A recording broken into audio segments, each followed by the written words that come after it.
Professional electricians and plumbers know the pains of working in tight spaces, especially when that work involves a saw. And more professionals are turning to compact solutions like this one-handed reciprocating saw. And today we're going to be making some cuts in some nail-embedded 2x4, some EMT, as well as PVC, just to see how it stacks up against saws we've tested in the past. Before we get started though, please consider liking and subscribing to the channel. It really helps us out. We're on the road to 100,000 subscribers. We really would want you to be a part of that.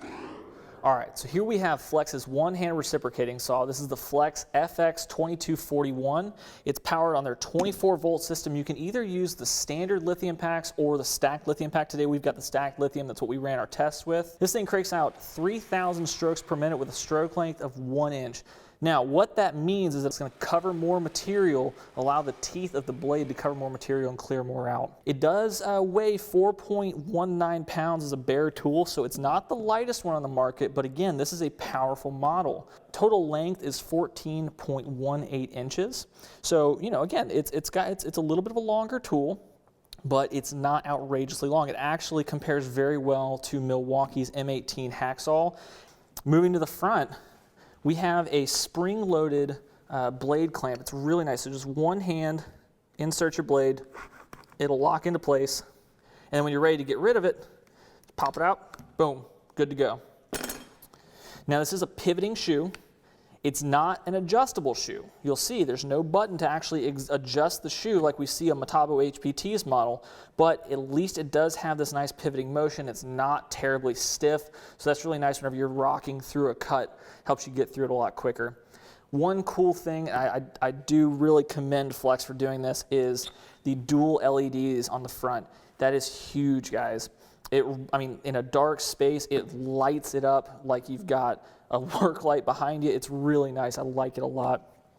One other thing that we really like on this is the texturing on the grip. Now, Flex does a pretty good job on most of their on most of their power tools of having this really aggressive tread, either here or on the main grip. It really helps channel away sweat if you're working out in the heat or working in maybe in an attic or something where your hands might get sweaty. They have it up here in the front too, so even whenever you're working through a cut, it feels good. It feels secure. We really like it a lot.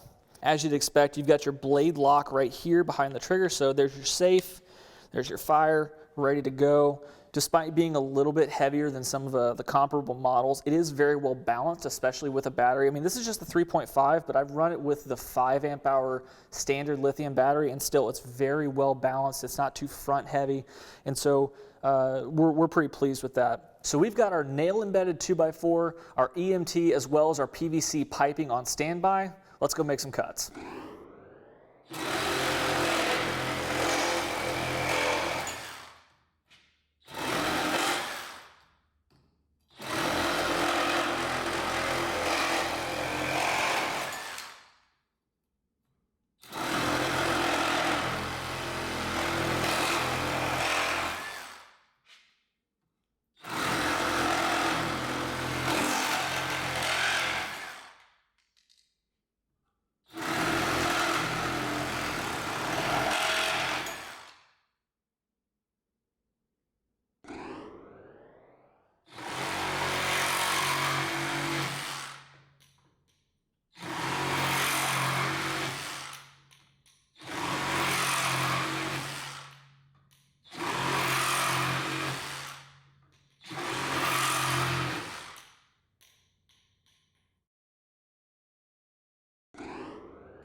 After making all these cuts today, we are definitely convinced that Flex's one-handed reciprocating saw deserves a place at the table whenever it comes to professional one-handed reciprocating saws. It is far more capable in wood cutting than most one-handed models, and although it does have a larger platform, that's to accommodate for the internals that give it its higher performance level. And overall, we give it a 9.5 out of 10 on our rating scale.